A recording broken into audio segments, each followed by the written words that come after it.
In this super quick Webflow tutorial, I'll teach you how to install a custom font. Firstly, we need to get the font file. It needs to either be a TTF, OTF, EOT, or WOFF format. Typically, I get my fonts in Google Fonts, but you can get it anywhere as long as it's in that format. Let's say, for example, this Playfair display looks G. I'm going to go ahead and hit Get Font right here. Then I'm going to hit Download All, and this will download the font into my download folder in a zip file. I'm going to unzip this zip, and you'll notice that this specific font is a variable font, which is fantastic. In this specific case, it just means that this font has different thicknesses in that one single font.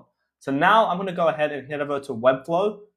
If you're in your project, you can go ahead and hit the top left and hit Site Settings right here, or you can select a specific typography, and on the right hand side style panel, you can scroll down, and underneath font, this specific typography drop down, you can see a button saying Add Fonts. You can also hit that, or you can go back into your Webflow workspace, hit this three-dot icon and hit Settings, and then navigate to Custom Fonts. I'm going to do the easiest option, which is hitting this button right here, Add Fonts. This will take you to the project settings and automatically take you to the Fonts tab right here. Now you'll notice in Custom Font, there's a button that says Upload. So you can go ahead and hit that button, and this will open up your computer. You can go ahead and just pull up that font. In this case, it was Playfair Display. You can go ahead and upload multiple fonts by holding Shift, or you can just upload the one. I'm just going to upload the one, this one right here.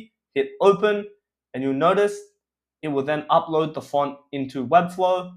Then from here, it's going to autofill the font family. I usually leave this the same. Below this, it's going to define the font weight. But this specific font, like I mentioned earlier, is a variable font. So this is very unique in the sense that it has all the weights in that one single font.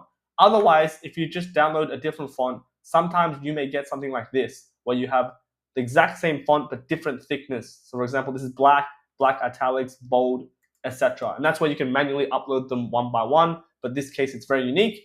Here, it's very important to say a fallback. So this is what is actually going to load if the font does not load. So usually I just put this as Arial, or it really doesn't matter because it always loads, but that's what that is. Then it allows you to hit Upload Font File.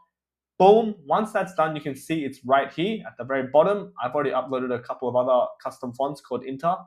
And then you can also do other options, for example, uploading an Adobe font. So if you have an Adobe account, you can put your API token, and this will retrieve all your fonts on Adobe. And you can also select a Google font just from this dropdown. However, it's not advised simply because of legal reasons, but I think it's okay. Don't take my word for it, but that is also possible. So I could have just typed in Playfair Display right here, and it's automatically loaded through this dropdown. Now, once that's done, we can go ahead and publish our site. But more importantly, if we go back to the site by hitting this Open Site right here, this will take you back to the Webflow project. And if I just go back right here and hit this header 1 text, you'll notice if I go down the font, you can see we have the new font loaded, which is Playfair Display variable. And then below that in the weight, you can see because it's a variable font, it allows me to switch between different thicknesses, for example. So that is done. You'll also notice in font, you can see at the very top, it says custom font. These are the fonts that have been loaded. Below that is Google Fonts. And then below that is Web Fonts. So that's the default fonts right here.